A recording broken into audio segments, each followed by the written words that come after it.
hang out back here awkwardly the whole time? I almost ran you over. All right, let's do it.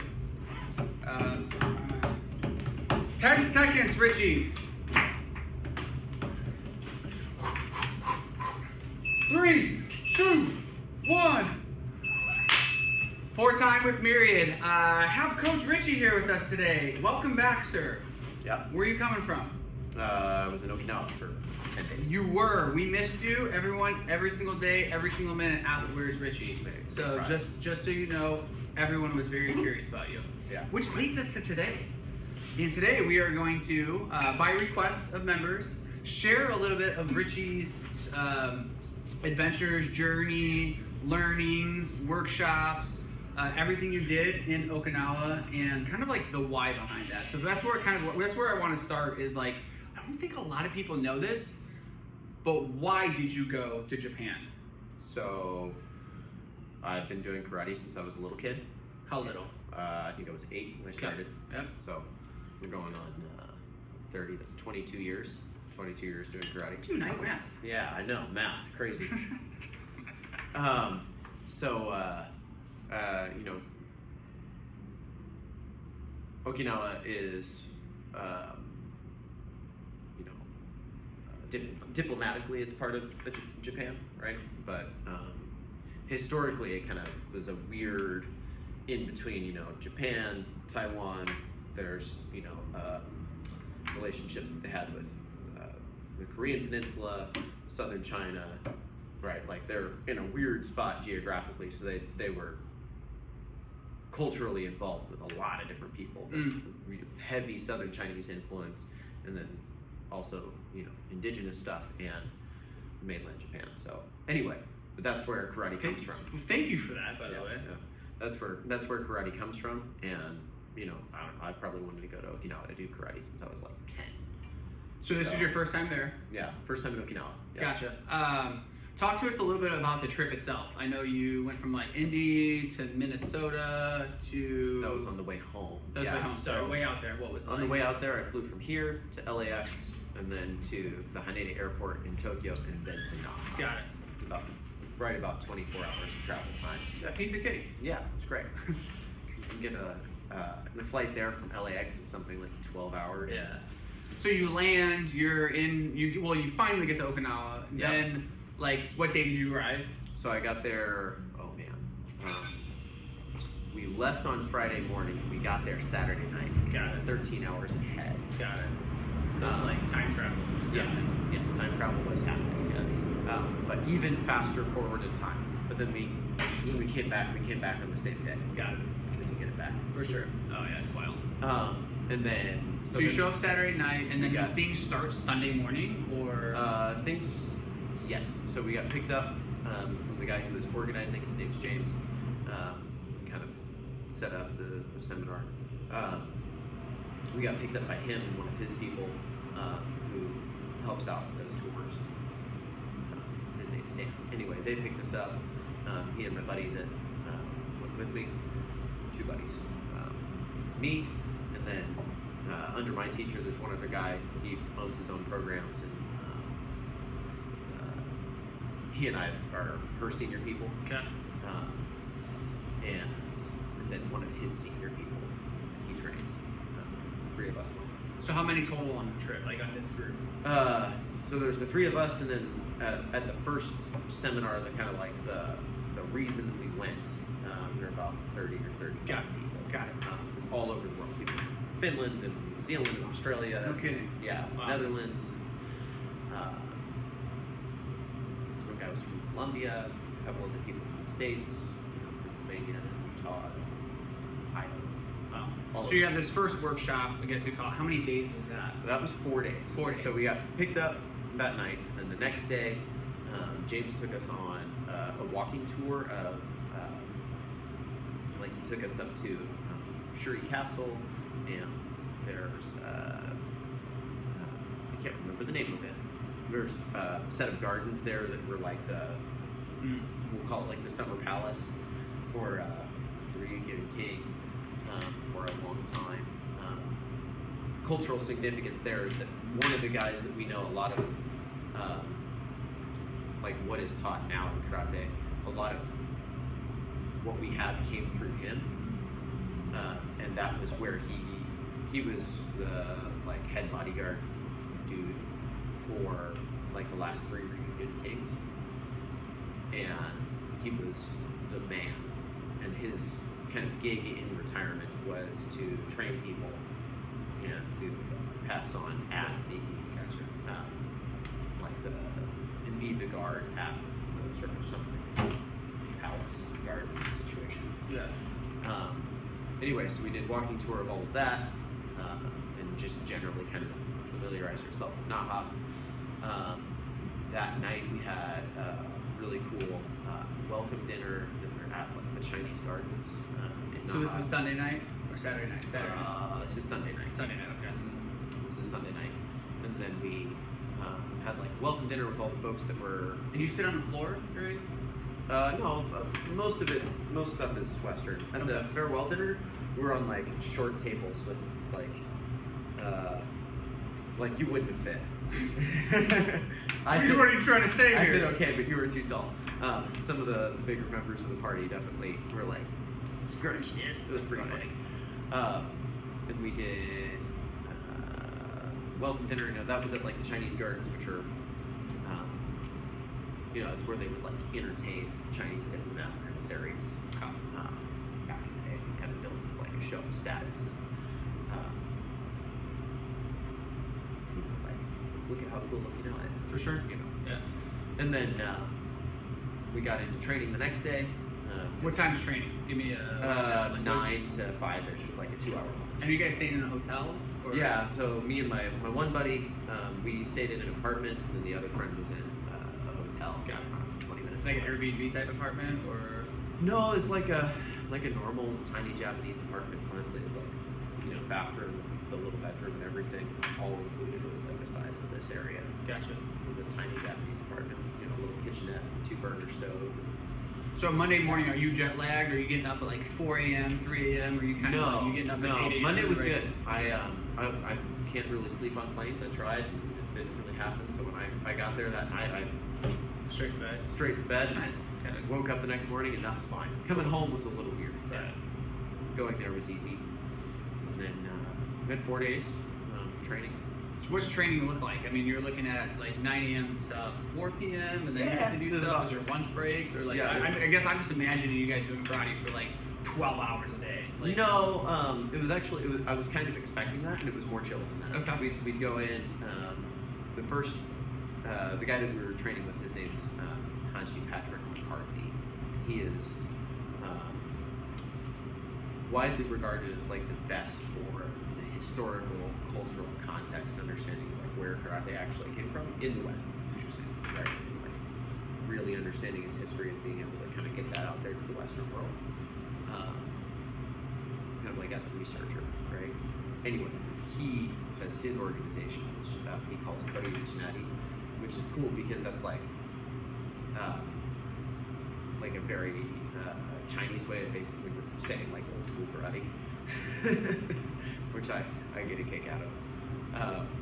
And it was his organization, his folks doing the seminar. Very cool. So he started with some of the cultural, historical context for like what we're doing, how we do it, where it comes from, some of that kind of thing. Yeah.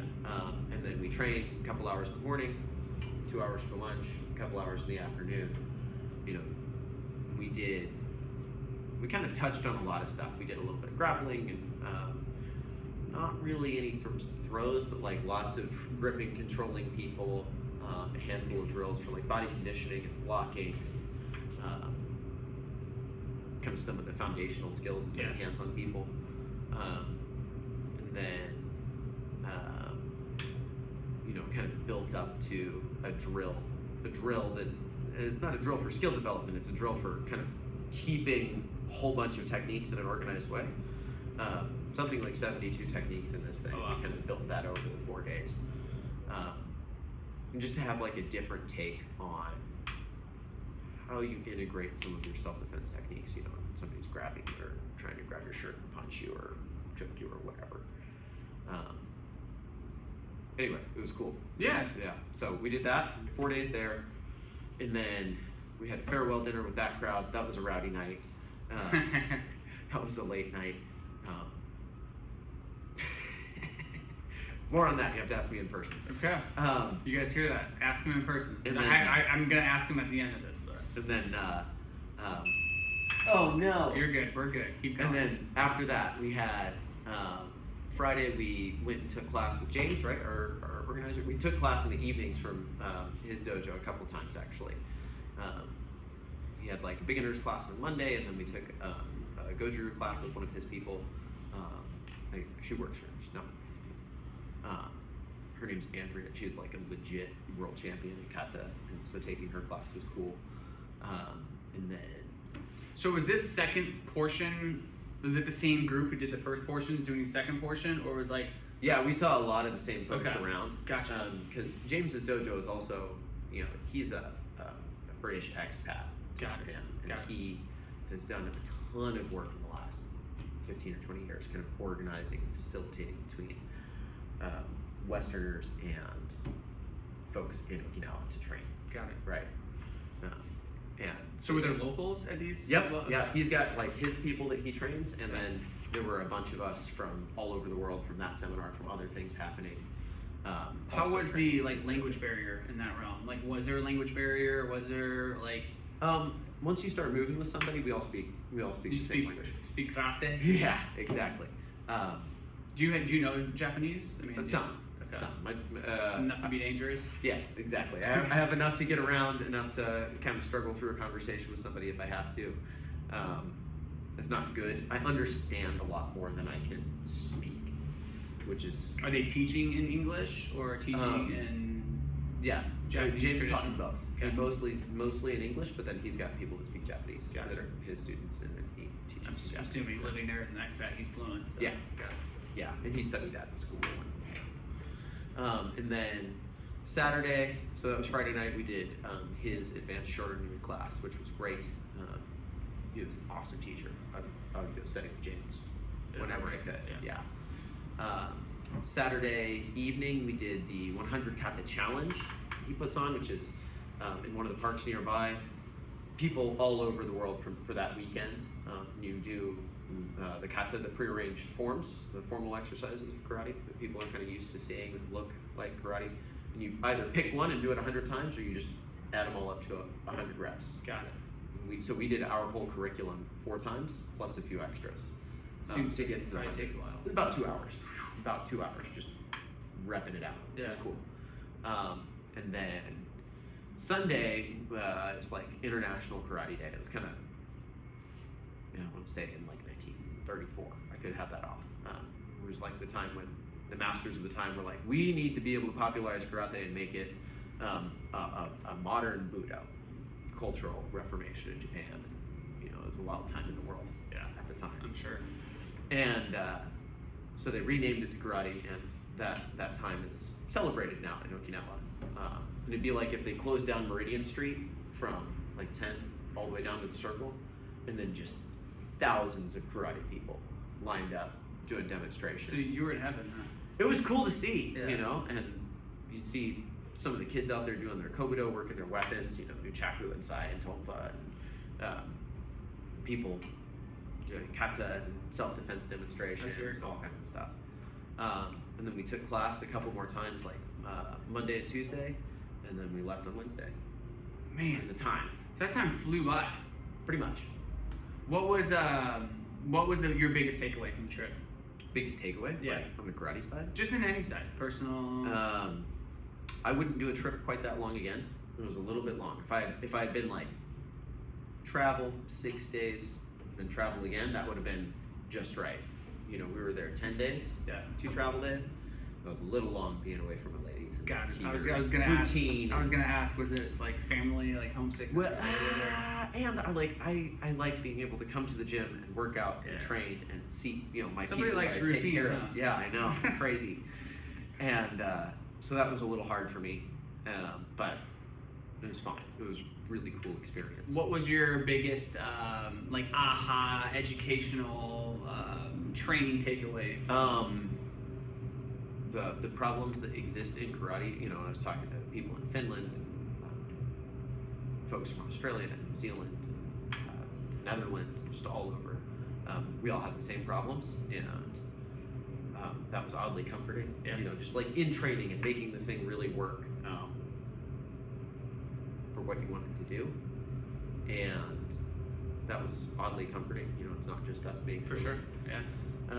That's the cool thing about getting like a mastermind group of similar people in a similar space. Like you get to be vulnerable, you get to share, you get to talk about things that other people don't. Like you get to nerd out on the thing you want to nerd out. Yeah, on, exactly. right? Yeah. And so And also, it was cool. Like I would put what we do in, you know, especially like me and my buddy's dojo, in our system against anybody. You know, Nice. the way that we teach people to move and what we actually teach. You know, it depends on the practitioner, right? Yeah. You know, somebody that's 65 and maybe a little out of shape, like their karate is not going to be the same as mine. yeah.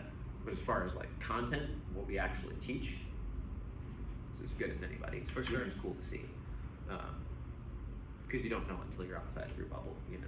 What was the party story that you're gonna tell that didn't tell? Oh, I mean, you know, I go to bed at like 9:30 every night. Say. I have like a beer maybe every other week at best. It's probably less often than that. And I saw midnight 6 or 7 of the nights that we were there. This is an animal. Yeah. You know, when we left the farewell dinner, all you could have there was beer and awamori. You know, What's like, Olamori? awamori is like a rice. It's like a sake or Yeah. no? Okay. Yeah, but it's like the Okinawan version. Got it. So, but it's a distilled rice liquor. Got it. And then we went to the Irish pub. Well, there were 3. We went to one of the Irish pubs after, you know, and had like 3 more rounds. Yeah. And I didn't get home until like 1. It was nuts. I don't do that. And that was like, How was getting up in the morning? it was fine. Yeah. Yeah. Because then you're moving and. Well, I took Element, and I'm not a chucklehead about that kind of thing. So I love it. So Party Richie came out, huh? I love that. well, they're like, well, you want to go for another? And Did you I'm do any karaoke? like, no, I have to be very drunk for that. Anything else you'd like to share about the trip for those listening that are interested in? Yeah, you know, I didn't. I had some help, you know, in making it happen, and you folks out there watching this, I'm deeply appreciative, very thankful. It does mean a lot. Yeah, it was a cool trip. So Awesome, man. Well, thank you for taking the time. 3, 2, 1. Boom. We're done. Talk to you all later. Awesome, dude. it was cool. Good stuff. It was a good gig. That was the jam.